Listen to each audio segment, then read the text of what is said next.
இந்த பிளான்ட்டுமே ஒரு red colour பூ வரும்னு சொல்லியிருக்காங்க. இன்னும் இப்போ தான் வளருது. பார்ப்போம் என்ன மாதிரின்னு, வளர்ந்த பிறகு தான் தெரியும். இந்த 2 பிளான்ட்டுமே கிட்டத்தட்ட ஒரே வெரைட்டி தான்.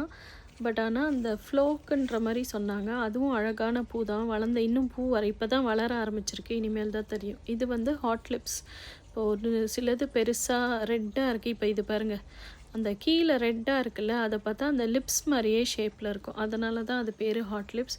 பட் எனக்கு என்னமோ இது வந்து ஒரு பேர்ட் மாதிரி இருக்க மாதிரி இருக்கும். புறா இருக்குல்ல, அந்த மாதிரி ஒரு அந்த டிப்பு பாருங்கள், தலையும் தெரிஞ்சு அந்த பேர்டோட அந்த விங்ஸ் ஸ்ப்ரெட் ஆகிற மாதிரி. இதை பாருங்கள், இது பாருங்களேன், அப்படியே அந்த தலை வந்து அப்படியே கீழே வந்து அதோட இதில் ஒரு உட்காந்துட்ருக்க மாதிரி இருக்கும். எனக்கு என்னமோ அது அந்த பேர்ட் மாதிரி தான் ஃபீல் ஆகும். பட் இது பேர் வந்து ஹாட் லிப்ஸ். அந்த கீழே ரெட்டாக லிப்ஸ் மாதிரியே ஷேப்பில் இருக்கிறதுனால இதோட பேர் ஹாட் லிப்ஸ். அதை நான் வாங்கி வச்சுருக்கேன். ஸ்ட்ராபெரின்னு சொன்னால இங்கே பாருங்கள் எப்படி ரெட்டாக நல்லா பழுத்திருக்கு. அந்த ஃபஸ்ட்டு ஒரு 4-5 ஸ்ட்ராபெரி வந்துருச்சு. அதெல்லாம் பெருசாக இருந்தது.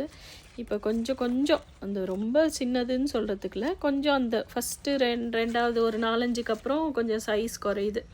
என்னென்னா நம்ம அந்த ஃபர்டிலைசர் மாதிரிலாம் எதுவும் போடுறது இல்லைல்ல, நேச்சுரலாக அந்த உரம் மட்டும்தானே வாங்கி போட்டு, அந்த மண் நான் சொல்கிறது அந்த மண்ணை மட்டும்தானே போட்டு இது பண்ணுறது. சில நேரத்தில் அந்த அரிசி கழுவுற தண்ணி, வேறு காய் கழுவுற தண்ணி மட்டும்தான் ஊற்றுவேன். நிறைய போடுறதில்ல, ஏன்னா பூச்சி நிறைய வரும்னு நான் பெருசாக அதெல்லாம் போடுறதில்ல.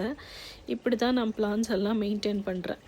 ஃபுல்லாகவே அந்த மண் மட்டும் மாற்றி விடுவேன். ஒரு 1 இயர் கழிச்சு